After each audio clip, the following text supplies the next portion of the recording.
Ještě k tomu Ružomberoku, jak se vlastně dá ve 30 000 městečku? Ne, to nemá 30. To nemá 30, to tady mám zase špatně. Kolik to má? Netuším presne, ale 30... Víc? Menej. Menej ještě? Áno, to no je... tak dobře, no tak to je... jak se dá v ještě menším než 30 000 městečku vybudovat nejlepší tým Evropy?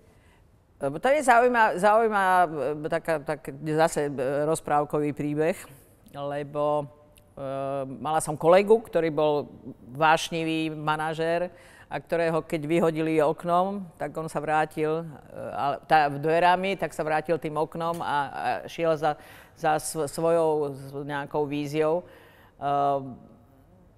Fakt sme šli krok po kroku a mali sme nejakú víziu, že kam by sme to chceli. My sme boli prvý tím v Československu, my sme mali legionárku.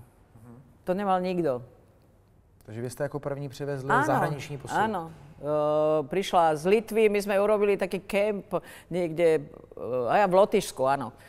Vycestovali sme, ja neviem, tesne po revolúcii, myslím, že v 90.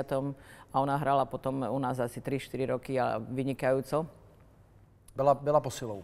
Posila, prvá posila. My sme mali kameru, jedni z prvých, dodnes to vidím, ako išiel ten manažér na hranice a tam si z ruky do ruky dávali kameru, tiež tesne po revolúcii. Mali sme video tak, že išli sme na rozhodujúci zápas, no tak už boli vtedy v tej dobe videá. Tak sme doniesli to video do šatne, malý televízorik a tam sme im ukazovali nejaké veci. Takže vy ste byli prúkopníci videoprípravy. Áno, takže v tých veciach tak sme šli krok po kroku a bolo to zaujímavé, že tak, jak vy hovoríte, že 30 000, že neviete, že čo to je za mestečko, tak my sme ich najprv museli naučiť, že kde je Slovensko.